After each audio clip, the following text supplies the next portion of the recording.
Thank you for listening to this PodcastOne production. Now available on Apple Podcasts, PodcastOne, Spotify, and anywhere else you get your podcasts. The following program is a PodcastOne.com production. From Hollywood, California, by way of the Broken Skull Ranch, this is the Steve Austin Show. Give me a hell yeah. Hell yeah. Now, here's Steve Austin. Coming to you from my secret location. I was trying to keep my location on the kayfabe, on the down low, so nobody knew where I was at. But it seems like that is quite impossible with the advent of Facebook, social media, etc., etc., etc. So basically, folks, I'm coming to you from Livonia, Georgia, and Lake Hartwell, Georgia. And I tell you what, ever since I rolled into this town, this is probably one of the most friendliest places I have ever been in my entire life. People out here are so goddamn friendly, it is absolutely beyond me. So, to the people out here in the Hartwell, Livonia area, thank you for all your hospitality. I appreciate it. Y'all got some badass stuff out here. The country is absolutely beautiful. Got a badass grocery store to get all my groceries. I'm on a house over here at the lake. I got a dock over here. Now, I ain't got the keys to the jet ski out there. Maybe I'll go rent me a boat or do something like that, because now that I'm out here in the lake, I can tear this motherfucker up. That last time when I told you all that story about me renting that boat in the Pacific Ocean, I didn't have nowhere to go. Once I come out of that marina, we was out in the ocean. Them waves was coming over the damn top of the boat. Y'all heard the damn story. And my wife's yelling at me to slow the fuck down. And we took it back to the marina. But this lake is so green and smooth, I might bust out a water ski, get my big ass out there on the damn top of that water, start cutting back and forth if I can find me a driver. Don't get me wrong. Everybody say, Steve, you can't ski. Shit. Growing up as a kid, we learned how to ski at Port O'Connor, Texas, in the Intercoastal Canal. Me and all my brothers and my sister, I was a skiing son of a bitch back in the day. And don't even think about a boogie board, a wakeboard, whatever they call them things anymore. I was the main man from Amsterdam on that motherfucker. So anyway, I don't know that I'll get out in a boat on the lake. But if I get the keys to that jet ski, and you know what? With some of my 4-in-1 screwdrivers, my pocket knife, I might be able to go out there and hotwire that motherfucker and take it for a ride. Then again, I might just ask the people that I'm renting a house from if they will let me borrow it. And that would circumvent the fact that I would have to hotwire said jet ski. Anyway, hey, it's going to be an interesting show, folks. I got this sweet-ass crib I'm staying at. But I don't think these people are used to renting their house out because there's so many personal effects that they left behind. I ain't got no room to put all my groceries.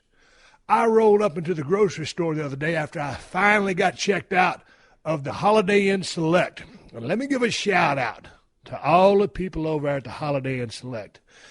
Y'all done treated me like gold while I was there. Had a great time staying with you, but I got to have a wash and a dryer. I got to have some other things. Got to be able to cook my own meals. There wasn't no stove over there, so I had to fly to Coop and come over here. Now, the problem with this place is, you're not going to believe this, folks. There ain't no wireless internet over here. And when I was signing the papers to come over here, and I thought that there was a little bit of internet over here, and then the guy tells me, well, if you walk over to the next door neighbor's house, if you're over on that side of the house, you can get on his guest network, and you have a great signal. All you got to do is go over there, introduce yourself to him, and see if he'll give you the passcode so you can get on. Now, that sounded good at the time, but my stupid ass should have said, hey, Mr. So-and-so, can you throw down a call to gimmick name and let him know that I'm going to come over and introduce myself, and maybe he can let me get the code so I could get on his guest network so that I can entertain the fine folks that listen to the Steve Austin Show, so I can get on to my Skype account and talk to some wrestlers while I'm down here, so I've got some information on the computer that's going to involve stuff that's going on in the world, so I can talk about that on my Steve Austin Show. No, I didn't think about doing that because that's how dumb I was. I was ready to get out of the Holiday Inn Select, people that treated me like gold, so I'd have a little bit more square footage and have the conveniences that I need to support my dietary needs. Well, here's the thing. I got a badass house. I got a badass deck around this thing. And I try to unload my groceries, and all the cabinets have these Post-it notes on them. It says owners. Everywhere you look at every one of these cabinets, it says owners, owners, owners, owners. Well, these people are really, really, really, really nice. But I don't know where the flying fuck I'm supposed to put my groceries. So there's a formal living room up in this motherfucker. And that's where I got all my shit, all my groceries. Now, they cleared out the refrigerator. I got refrigerator space. I got a little bit of counter space. But these people got shit everywhere. So anyway, it is what it is. I'm dealing with that. We just rolled cameras today. Hell, Redneck Island is officially underway. I got up this morning, brushed my teeth, took a shower, ate breakfast, got in the car, went down to the set where the redneck's going to roll in here in a little bit, and did what we call in the business hero shots. Me standing up there on the crib looking like a motherfucker with my outfit on. I won't tell you what outfit I was wearing, but I was wearing a cool-ass outfit for my hero shots. Now, y'all people know that I got another show coming up right after this one. I'm filming Redneck Island right now. Take us about 26 days to shoot this thing. Then I'm going to roll down to Los Angeles, California, where we will start shooting Season 2 of Broken Skull Challenge almost immediately. I'll have a week between gigs. That's a good thing for me because I closed down 2014 with 2 back-to-back gigs. Got a little ducats to buy Mama a Christmas present up in this mug, right? So anyway, I'm a little bit heavier than I would like to be. I've put on some muscle mass over the last few weeks, but I've also put on a little bit of drum mass because, like I've been telling you people, I'm trying to work on a beer. I've been sampling a lot of different beers, try to come up with the flavor. And when I drink beer, I always tend to hold my weight in my midsection, my ass, and my thighs. Heaven forbid that I hold a little extra body weight in my jacks or something like that. It's just in my legs, my ass, and my waist. And so here's the thing. Sometimes when I'm out there on set, the worst thing about me is I'm on camera. I hate working my core. I need to start doing some DDP yoga or some kind of shit. And so I always remind myself, dude, you got to suck in your drum. Suck in your drum while you on camera. And I always forget. And there I am with that weak-ass diaphragm with my gut stuck out. And it ain't like I got a bad gut. It's the bad gut on top of the weak diaphragm that adds to the fact that it looks like I'm a fat motherfucker. So this time, right before I was packing all my bags up, my wife was on her computer in the office, and she said, you know, they got Spanx for men now. And y'all know what Spanx are. All you females know what Spanx are. Spanx are basically like a tight pair of underwear that come up around your waist to make your waist look small. And they might have suspender straps on them, too. I ain't never seen a pair of the motherfuckers in person.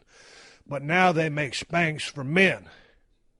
And I looked at my wife and I said, hell no. I ain't wearing no motherfucking Spanx.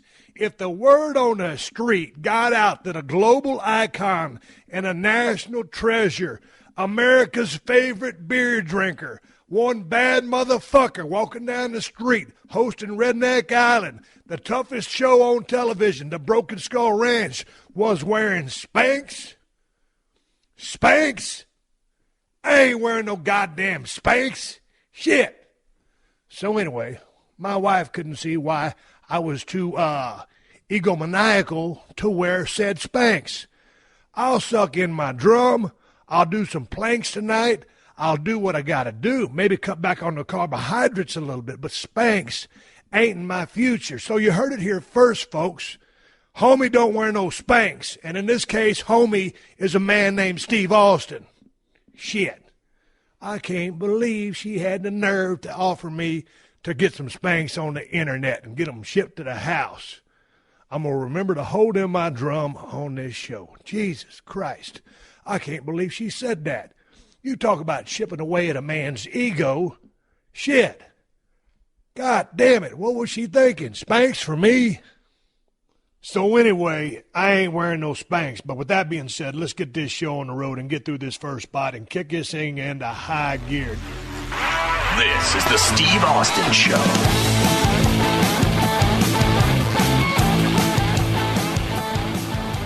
Guys and gals, grilling season is here. It is summertime, and I'm super excited to dust off the old barbecue and toss on some steaks, you know? Grab some Wagyu. Get crazy. It's the summertime, finally, and I have the perfect tool to make sure I don't overcook or undercook the food when I'm barbecuing, and it's called MEATER, spelled like meat, MEATER, MEATER, and it's a sleek Bluetooth meat thermometer that keeps an eye on your food and lets you know when it's ready to come off the grill.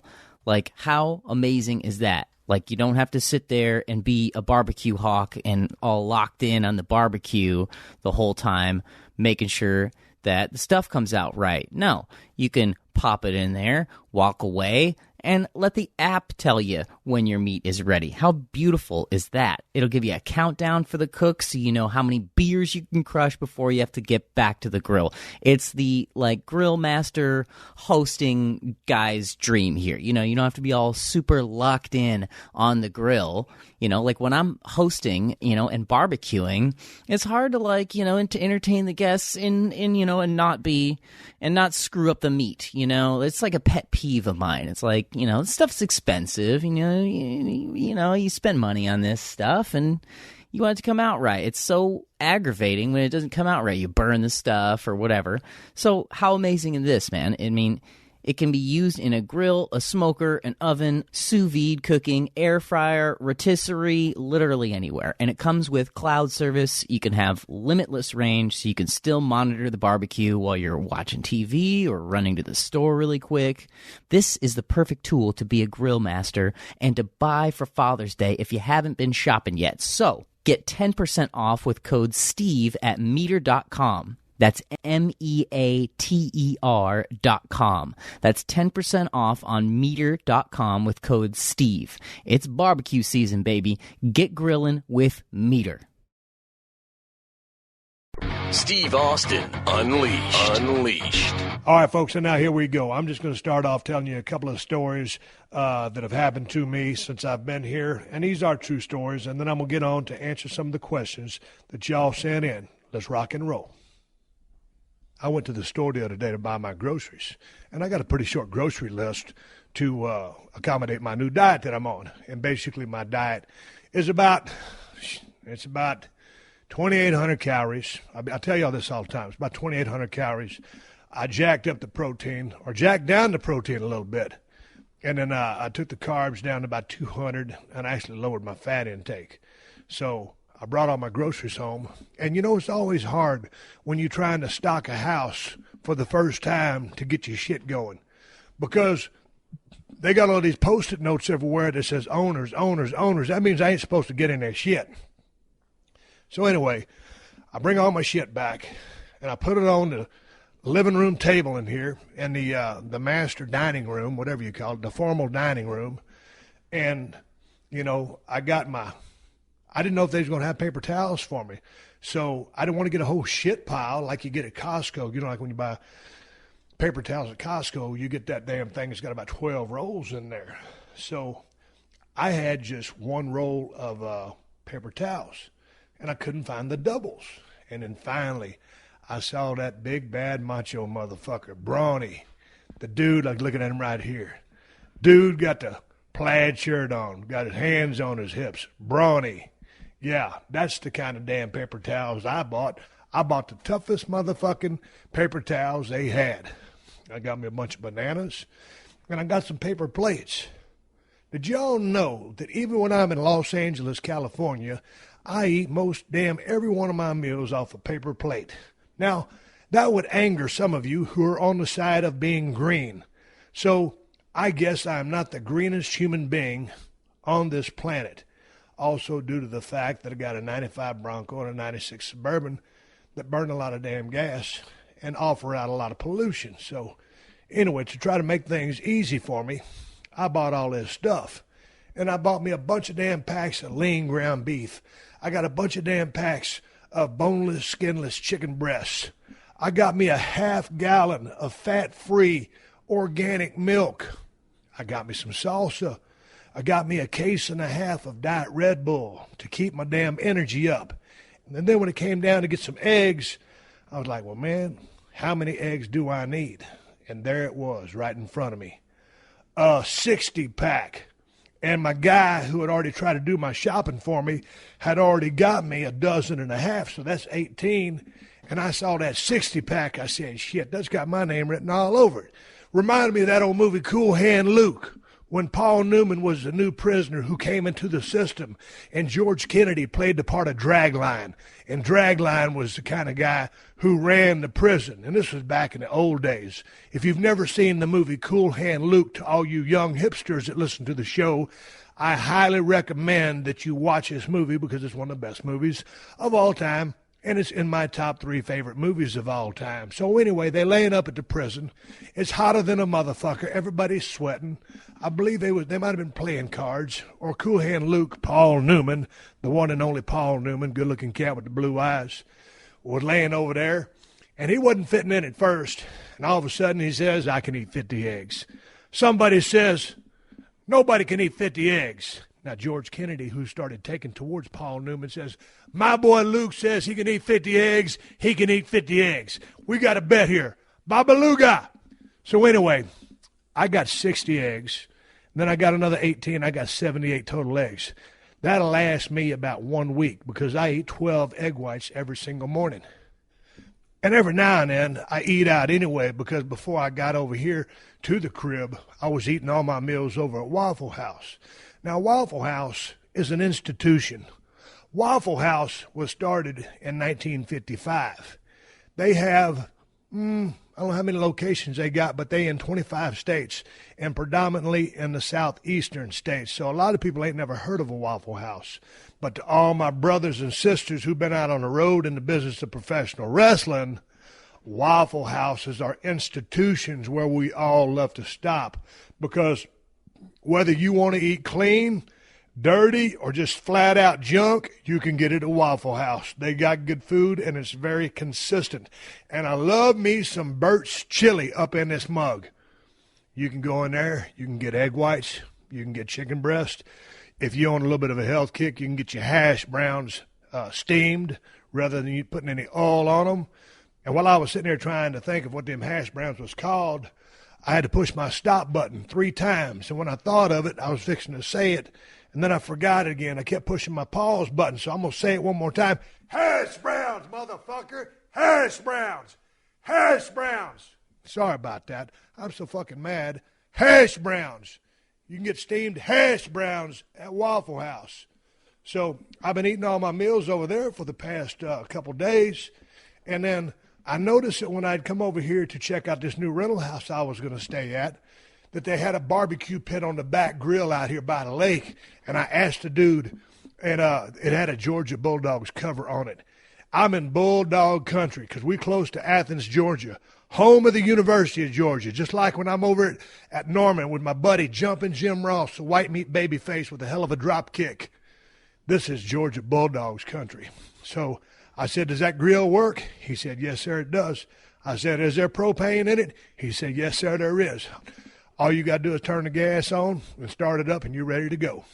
Well, I got ready to cook some hamburger patties last night. Went out there, pulled off that Georgia Bulldog cover, and there it was, a Charbroil brand barbecue pit. That's a great brand.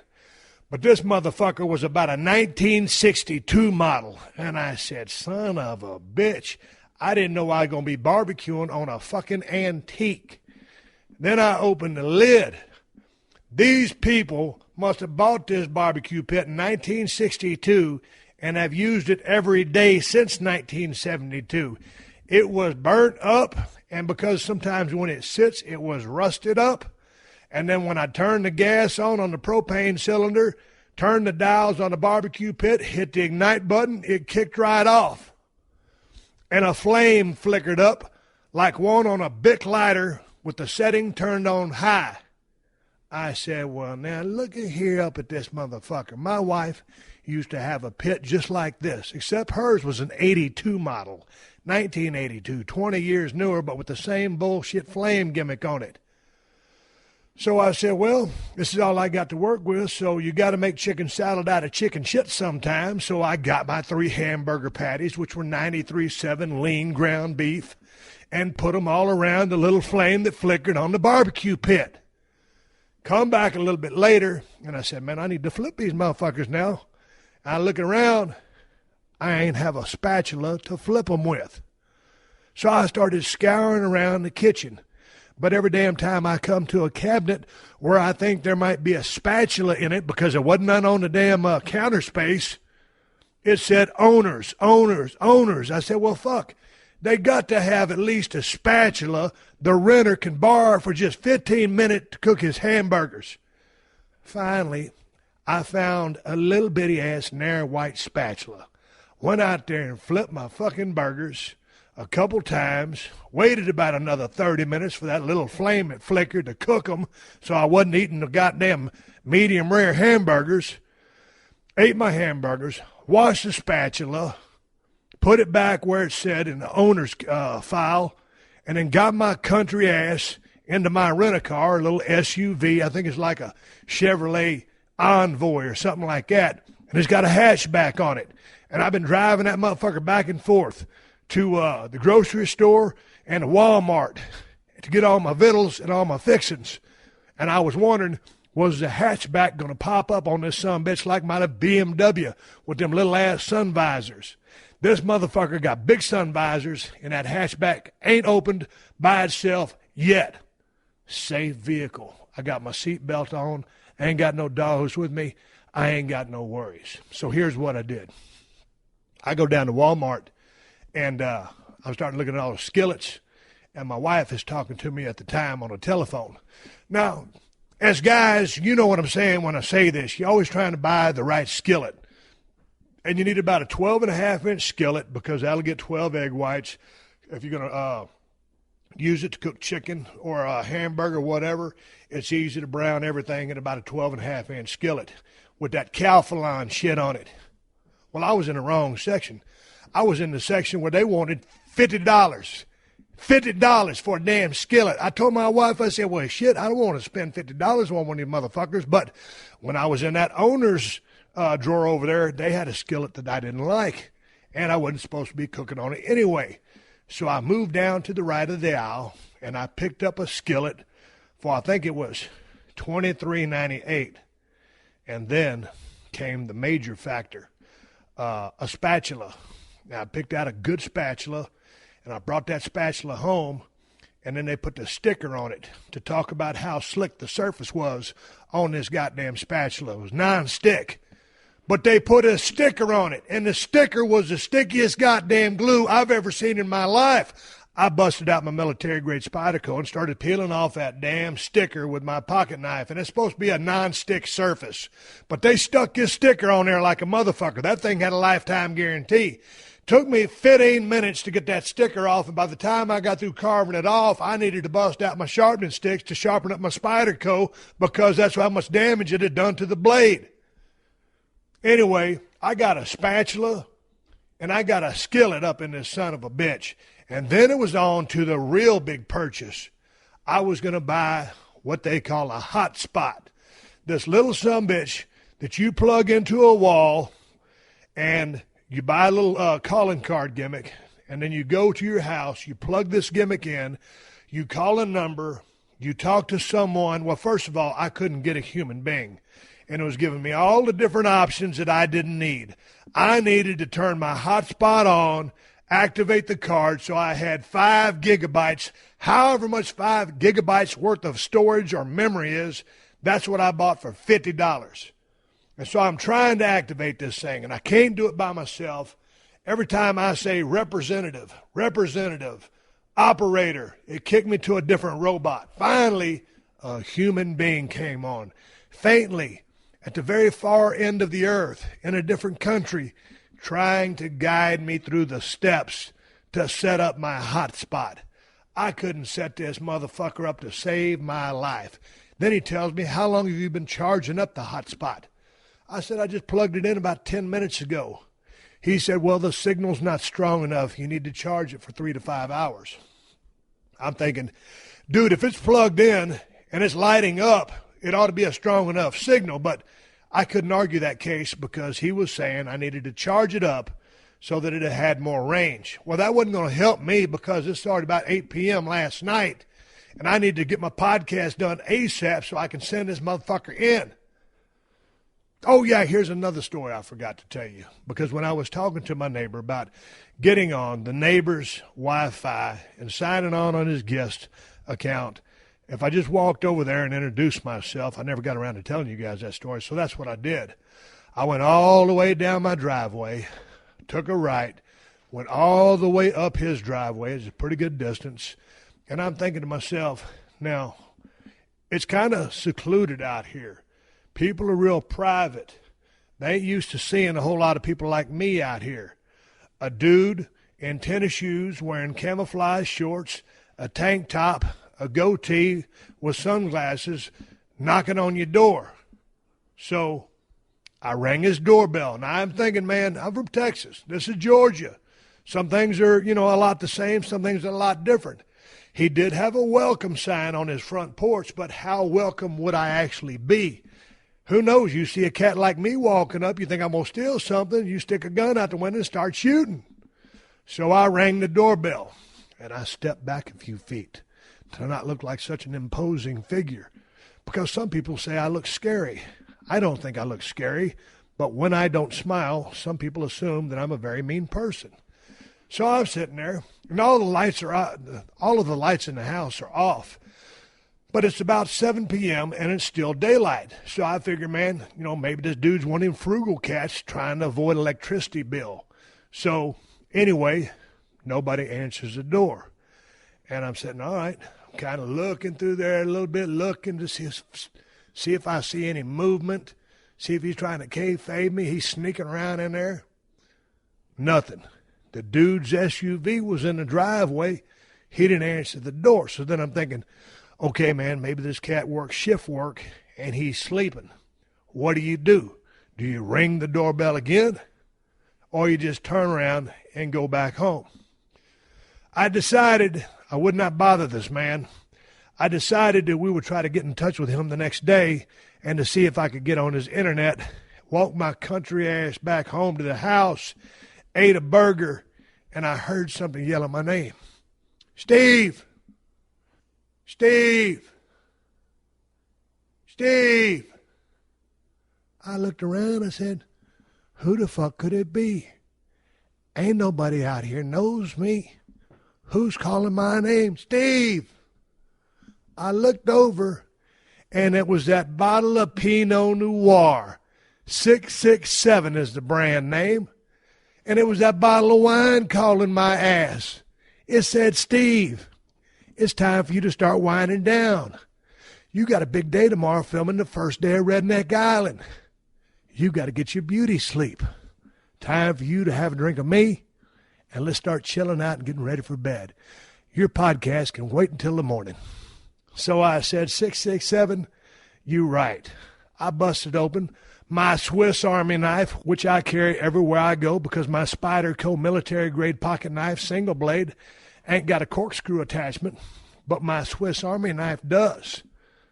Screwed down in that cork, pulled the top off, and was about to pour a glass of wine, and I realized I ain't got no wine glasses up in this motherfucker. Started going through the cabinets that said owners, owners, owners, and I got a coffee cup. I've been drinking the coffee cups, which I'm not supposed to use. I ain't got a wine glass. So I did what any smart, resourceful, quick-thinking redneck would do. I grabbed my plastic measuring cup, which I forgot to remind you that I bought a while ago at Walmart, and filled that motherfucker up with 8 ounces of 667 Pinot Noir. Now, it's interesting how they came up with the name 667 Pinot Noir. How did they come up with that name? I think if they'd have called it 666, I would not have drank it, because then I would turn into the Antichrist. My head would spin in a 360-degree circle, and I would do evil things. But since this was 667, I felt safe, and due to the fact we also drink this very same wine at our house in Los Angeles. And since I'm on a little bit of an eating program, I can tell my guy who made my diet I had precisely 8 ounces of wine because it was in a plastic motherfucking measuring cup. Now, when you drink wine, and I'm a little bit of a wine snob, you like to do it in a wine glass. And I use the kind of wine glasses that don't have a stem. I don't need the stem. It's easy to turn that motherfucker over. But I like a decent wine glass. But anyway, I'm not so much of a snob, and I wanted to drink of the 667 so much that I compromised and was drinking out of the plastic source, the plastic measuring cup. Wasn't all that in a bag of chips, but it wasn't that bad either, and it served its purpose. So I go through some emails that I was able to get on my iPhone. I get a little bit of service on my iPhone, but I don't get enough to pick out all y'all's questions that I'm fixing to answer. But nonetheless, pick out a few questions, read a little bit, and it's time to go night-night. It is time to go to sleep. Well, try as I may, because I was so excited about rolling cameras, I could not sleep. So what'd I do? Get up, grab my plastic measuring cup, and get about another 4 ounces of 667. Finally, sleep came. I went to sleep and woke up and got ready for the first day of filming. I'm going to come right back. Things are going good out here. I've got lots of challenges, lots of horse shit that I'm fighting through, but we're going to have a good season here. We got some good rednecks coming. I've seen some pictures of them. It's going to be gangbusters. It's going to be a good show, and I'm going to have a good time. I'm going to come right back to tell you a few more of my stories right after I take a little pause for the cause, a word from my sponsors who keep this show on the air for free. The Steve Austin Show. The Steve Austin Show.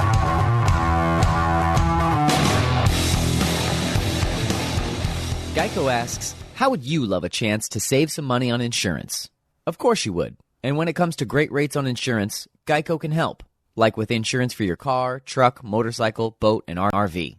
Even help with homeowners or renters coverage. Plus, add an easy-to-use mobile app, available 24-hour roadside assistance, and more. And Geico is an easy choice. Switch today and see all the ways you could save. It's simple.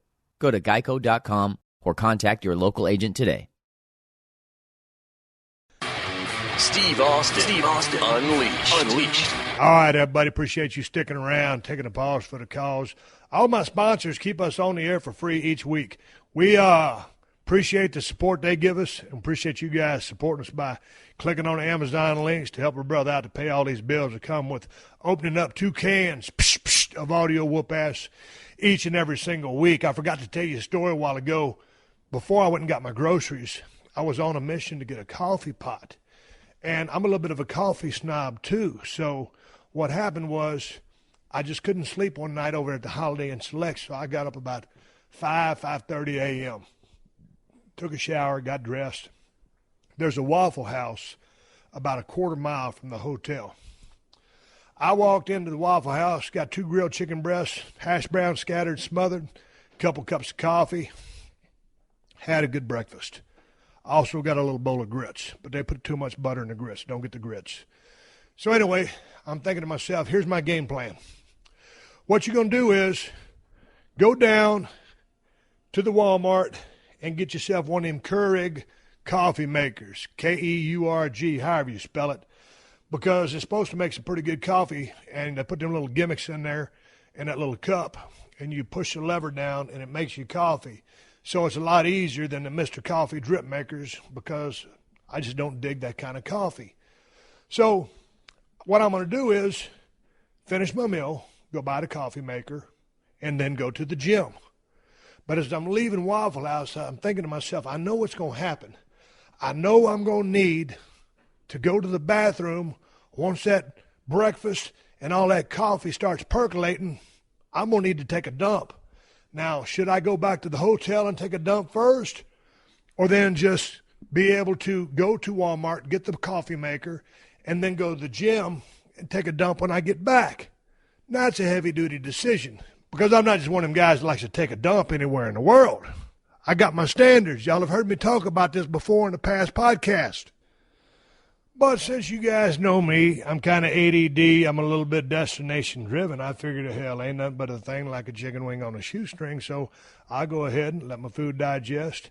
I'll kill an hour while I go to Walmart, do my research on a Keurig coffee maker, then go to the gym, then come back, and I should be able to make it until then to take said dump. Well, it didn't happen like that. What happened was I went down, bought a coffee maker, but while I was in the coffee maker, I had to do my research because Keurig had just come out with a new model, and I wasn't getting very good reception in the store, but I had to make sure that this coffee maker would be copacetic with what I was going to do because it cost $100. And it said you got to make sure that you use Keurig brand gimmick cups to put in there because if you use one that is not branded Keurig, it is considered an imposter, a fake, a bootleg, and it will not compute, and it will say error on the computer screen of the coffee maker. So I was doing all my due diligence before I made a $100 purchase. Finally, I came to the conclusion that there was plenty of these little pods to go in the little gimmick to pull the lever down and pulled the trigger and made the purchase. Then I went over to the coffee section and got 3 big-ass boxes. I think there's about 18 coffee pods in each one of them. And then they gave me a couple of them with the coffee maker that I bought. And I was all happy as a lark. And I was checking out, and I was like, kind of started sweating, a little bit of that cold sweat. And I was like, man, my stomach started rumbling. I'd already drank about a gallon of coffee, 2 chicken breasts, hash browns scattered and smothered, a little bit of grits with some butter on them, and I was feeling the effects. Something was about to happen. Houston, we have a problem. Houston, we have a big problem. Houston, I need to take a dump, and I mean I got to take a dump right now. Well, coupled with the fact that I was doing my research, the nice people of Livonia and Hartwell kept coming up to me and asking me if I could take a picture with them and sign their autographs, of course, of which I happily obliged, because you're always happy with the people that was able to help you support you and make a living, and I always appreciate my fan base. So I was taking pictures and smiling and holding babies and doing the whole 9 yards. The whole time, my gut's rumbling. Rumbling like damn Chris Berman says on ESPN. I knew that I had to make a break for it.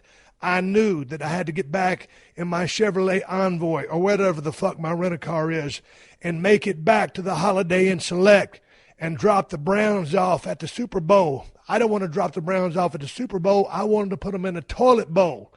I had to do something. I had to drop the kids off at the pool. I had to take a dump, folks. And I was on my way, and I was sweating bullets. I was a man on a mission, and I was maintaining the speed limit, probably going about 5 miles over the speed limit. And all of a sudden, all these fast food joints started popping up. There was the Arby's, and I said, no, I can't go in Arby's and take a shit. And then I passed by the Bojangles. I said, man, I could go drop one off at the pool at the Bojangles, get a box of 4-piece chicken, and get on down the road, but that wouldn't be good. It was still morning, and I'm on a diet. Then I passed by the Dairy Queen, the McDonald's, the Pizza Hut, a Huddle House, which is basically a clone of the Waffle House. Then I saw an O'Reilly's Auto Parts.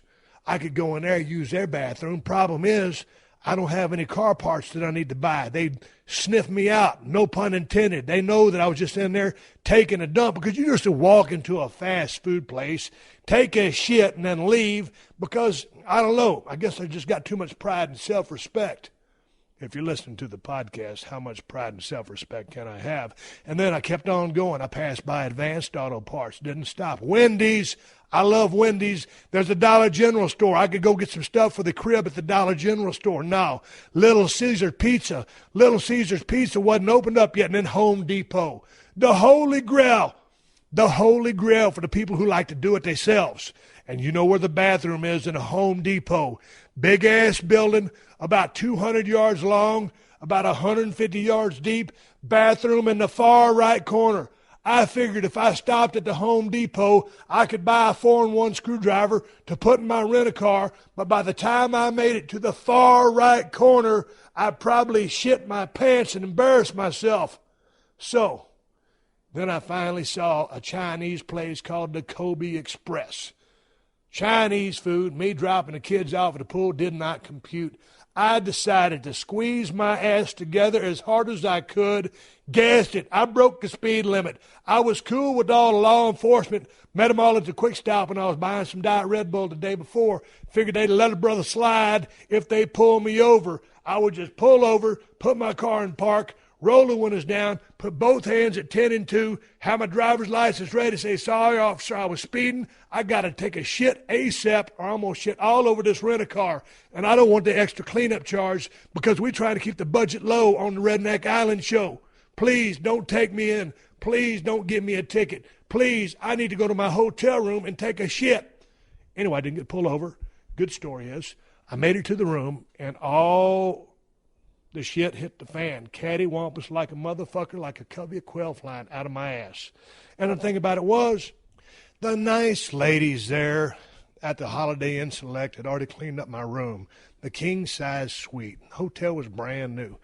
So I did my business. I was okay. I had made it safely back to my hotel room. And finally, after that whole ordeal, my gut ache was gone. I was like a new man. I took a shower. It was time for me to pack my bags, put them in my car, and come over here and get into this illustrious house with all the owner's tags everywhere, with no place to put all my stuff, my personal belongings, my groceries, my little barbecue pit with the flicker of a flame, and get on with the task of hosting Redneck Island. And then I started thinking about it, and I said, man, this room has already been cleaned. The bed is made. All the towels have been folded. You just assaulted the commode. And I felt bad about it because I looked in the commode and there was a skid mark on the back of that rim, a scuff mark where, I had left a mark. And because the ladies had been so nice to me, there's no way I could insult them by leaving a skid mark on the back of the bowl. Now, we've all done it. Guys, gals, kids, babies, whoever's old enough to shit on a commode has scuffed the back of the bowl at one point or another at some point in their life. I've certainly done it on more than one occasion. Sometimes you can shit 30 times in a row and never scuff the bottom of a bowl. Next 5 shits, you scuff it every single time. Point being, I scuffed up the back of the bowl and felt guilty about it, and it was about 1 inch above the water line, so the water wasn't dissolving it. So because I'm a global icon and a national treasure, and I didn't want them gals coming back and having to specifically scrub up my skid mark after they had been so nice to me. I grabbed some toilet paper off that damn roll and scrubbed that shit stain off the back of that commode myself, flushed the commode twice, make sure it was clean, copacetic, cool, and ready to go, and rolled out of there cool, calm, and collected, signed some autographs on the way out, knowing that when I got to my car, packed all my shit up and drove off, that they wasn't going to have to scuff up the bottom of that bowl of the shit stain that I left for them. That's the kind of guy you got to be when you're a global icon and a national treasure. Hey, enough of me flapping my gums about all this bullshit, but those are true stories that I've been telling you. All right, but I want to say thank you very much for bearing with me and listening to a couple of my stories. As soon as I get this internet hooked up, hopefully I'll be able to talk to some people. And while I'm down here in this area, the Atlanta, Georgia area, I've been wanting to talk to some of the guys that live over here, so hopefully I'll be able to rustle some of those guys up. But be that as it may, I still got all kinds of shit to tell you about. But here's a couple of questions that came in from the show, and this comes from old Pete over in England. And he says to me, he's got a quick question. He goes, I'm joining the gym for the first time this week, and I was wondering if you had any tips on where I should start. Do I focus on one particular area like strength, or do I do a little bit of everything? Well, Pete, find you a personal trainer over there and just get him to work with you for a session or two. And basically for a youngster like yourself or a person who's new to the gym, you basically want to stick to big compound movements. Your bench press, your overhead press, your squats, a barbell curl, a barbell tricep extension, a lat pull down, or a bent over row, and obviously a deadlift as well. You need big compound movements. You don't need all the silly isolation movements because you need to work on just general fitness. Stick to your big compound movements, and if you just Google compound weightlifting movements on your computer, you can come up with an idea. just train. If I was you, do it if this is your first time to the gym, 3 days a week. Call it Monday, Wednesday, Friday, Tuesday, Thursday, Saturday, whatever it is. And then maybe graduate to 4 days a week and proceed accordingly. But more is not necessarily better in the beginning. So 3 to 4 days a week, I would say max. Don't go on there and go crazy on the treadmill. Stick to your basic movements. You want to kind of start off, I'd say, keeping your reps between 10 and 12, no more than 15, no fewer than 8, if you're just looking to kind of tone up. The 10 range is going to be, your sweet spot for where you're at right now. You need to practice good form. That is paramount. Don't just, drop your weights up and down. Lift with precision, lift with good form, and you can get this again by going on the website, getting on YouTube, watching supertraining.tv. They've got a great website. Elite FTS is another great website. Now, these guys are going to be lifting some heavy-duty poundages, but in regards to form, can teach you a thing or two. Bodybuilding.com is another good website that you can get some 411. I'm sure there's a million out there, but just stick to the basics. Don't go crazy. And, from what I've said, you can almost do a whole body workout for your, first 3 to 6 months worth of training. And don't get all caught up. Don't do too many sets and bullshit like that. Do your little bit of reading, but stick to the basics. All right. Now, this comes from a cat named John over there in Alabama, which ain't too far from where I'm at. And, boy, I tell you what, I'm a big Crimson Tide fan, and I'm in Georgia Bulldog country, so I'm going to go ahead and answer your question. He says, when I pull up Unleashed on the podcast, every other show is missing, and I love the podcast. I drive a truck, and in 3 days I've listened to all the episodes shown. That's because, John, there's 2 different shows, 2 entirely different feeds. Tuesday is the Steve Austin Show. Thursday is the Steve Austin Show Unleashed. You have to subscribe to both of them so they get sent automatically to your smartphone or your device. So indeed, there's 2 different shows, odd and even numbers. Here's one from a guy over here in Hartwell, Georgia. More of a statement. He said, "How's it going, Steve? My name is Brad from here in Hartwell, Georgia. This isn't really a question, but a thank you. I met you today at the grocery store in Hartwell where Redneck Island is about to start filming. I just wanted to say thanks for taking the time to speak and take a picture with me. I know when you come to a small town like this, you get run down left and right, but you kept it cool, and even when you looked downright drained from the attention, you took a little time for each of us. On behalf of all of us, I once again say thank you for being so patient, and it was awesome meeting you. Best regards, Brad." I tell you what, Brad, this is one of the damn friendliest towns I've ever been in my life. Y'all have such beautiful country up and around here. It's been a pleasure driving back and forth from Livonia and Hartwell and in the general area. So it's a beautiful part of the world. All you guys and gals have been very, very cool to me, and I'm looking forward to spending another couple weeks up in this neighborhood. Hey, here's one. This is a heart-wrenching story. Someone tweeted this to me. P. Trimble tweeted this to me. Said, "Steve, a whale is swimming very close to shore in Marina del Rey, and there's a picture of the whale. Is this near 316 Gimmick Street?" You damn right it is. If you threw a rock about 8 times, you would be able to hit my house. Now, I looked at the picture. I remember this whale. A couple of years back, I was snorkeling, and I was going down about 200 feet. Because I was snorkeling, I didn't want to go too deep. 200 is about my limit. And I noticed a whale with a nose full of treble hooks, and it was this very whale. Thankfully, I had my Leatherman tool in my swimsuit.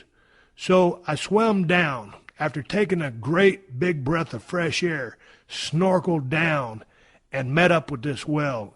I don't know if he'd have made it if he still had those hooks embedded in his nose and snout.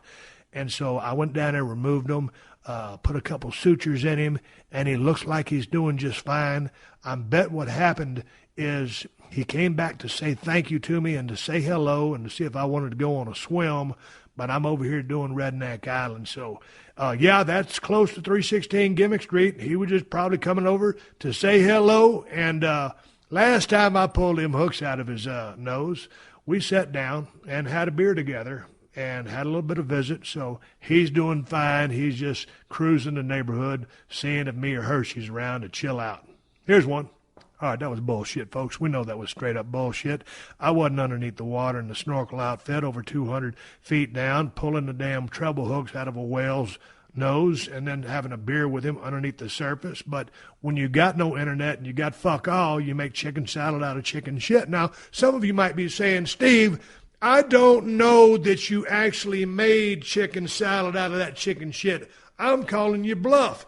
I'm saying that was chicken shit from start to finish. Well, that's your opinion. You're entitled to your opinion. If you listen to the Steve Austin show, you're damn right. So whether it turned into chicken salad from chicken shit is up to you and up to you only. I'm going to go ahead and claim I turned that into chicken salad. But I'm the one making the show, flapping my gums, looking at this damn recorder here on the table. I got a question for you. This is a wrestling question. Y'all guys like when I talk wrestling. You send me so many wrestling questions. Here's one for you. Steve, how do you feel about the very audible spot calling in the ring nowadays? Why do you believe the wrestlers are now so very vocal in the ring? Certainly someone in the back has had to say something to them about this. Lately has become very loud and has really started distracting me from the work in the ring, and it's killing the immersion. Brian Stafford sent in that imperative email to me. These days, Brian, they have that ring mic'd so heavily to get all that sound, to capture all that action. You're going to pick up a few calls here and there. Now, to that point, guys, you got to keep your head down. You got to use your hands, use your forearms, pull your opponent in close, get them in behind you, or you get behind them. And, my favorite technique, I wasn't the guy that had hair so that I could use my hair to cover a call. So most times when I was making my calls, it was picking a guy up off the mat and talking to him, and we had our heads together, and I was looking down so you never saw my mouth. Now, am I saying I'm the best in the world at that? No, I am not. You can go back and watch Jerry Lawler matches with Bill Dundee, watch those guys work. You'll never see or hear one single thing. And Jerry Lawler was like a master ventriloquist. Jerry, you could be pacing the ring, just walking around before you even locked up. Jerry's already calling a high spot, which was troubles for me because I couldn't hear him. And basically the people in the front row knew the high spot, and I didn't. But it just goes to show the cameras are closer, the mics are hotter, the work has been lost a little bit. So guys and gals in the ring, and this also happens a lot more because you're working off a match which has already been fabricated, so they're just calling the next spot rather than laying in a hold, getting the spot from the guy who's calling the match. So it is what it is. But to your point, it does kill the immersion when you're just trying to enjoy it for what it is and watch a good storyline going on. Last thing you want to do is tackle, drop down, hip toss, clothesline, clothesline, clothesline. All that bullshit. I hear you. All right, guys, gals, clean it up in the ring. Cover up your calls. Here was a tweet that came in from me, and I can't remember who tweeted it to me, but they said, Steve, will you be addressing your selfie-taking situation? LOL. Okay, folks, the other day I got a shipment of shirts, and one of them was from my friend Jumpin' Jim Ross, JR. The shirt where it's a kind of a caricature drawing of him, and he's got a coon underneath his arm, and the caption is, goofier than a pet coon, which is just an old saying for someone who's a little off. And I took a selfie, and you could see the camera, my iPhone in the mirror. Once again, I state, to the point, brass tacks, that was a photo of me by me. That was a photo of myself, taken by myself. Selfies is what some of these celebrities and other folks do. I take pictures of myself by myself. And when I say pictures, that implies that there was many before that or many more to come. That's not the case. That was a picture of myself by myself, and I will leave it at that. And in a world where so many people think that I am so macho and tough, am I not entitled or given the right credence or wherewithal the same platform to take a picture as the rest of humanity? Am I the only human being walking the face of God's green earth that is not allowed to take a picture of myself by myself? That is the question. And if you want to answer that question, you send it to questions@steveaustenshow.com. And that's all I got to say about that. Hey, here's one for you. Hey, Steve, what's the one thing you love most about doing your podcast? That's from old Wassam over in Southampton, England. I got a lot of damn people listening to the show in England. England, what's up? Sometimes it's sitting here shooting the breeze with you guys on the microphone, making shit up, trying to make chicken salad out of chicken shit, sometimes accomplishing that task, sometimes failing miserably at that task. Sometimes I like shooting the shit and just talking to some of my partners in crime who come from the world of pro wrestling, or some of the cats that I've talked to from the world of MMA.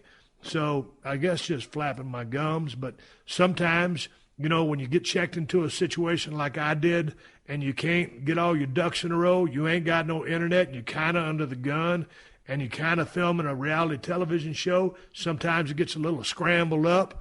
So I just weather the storm, put my head down. And, you know, at the end of the day, the reason I started doing this podcast was just to be able to have a platform to voice my opinions and entertain people and interact with my fan base. So sometimes people say I interview people too many times, and they would rather just hear me shoot the shit. Sometimes it's the other way around. Hey, we need you to do more interviews. So I never like to put my podcast in a box. It ain't the way my brain works. I want to give you guys quality content. If you send me questions, comments, or suggestions to questions@steveaustenshow.com, I can further facilitate your needs, wants, desires, and what you want out of a podcast. Because if my listeners do not help me, I could be cranking out stuff that they don't give a flying shit about. So I do this podcast for myself, but I do it for you, to entertain you and to kind of take your mind off the task at hand, whether you're having a good day, bad day, horrendous day, and you're driving to work to pay them bills, you're coming home from work, you just got to pay them bills, or you're at work listening while you're paying the bills while you work. That's why I do it. So send me some feedback to questions@steveaustenshow.com. This has been a Podcast One production. Download new episodes of The Steve Austin Show every Tuesday at PodcastOne.com. That's PodcastOne.com.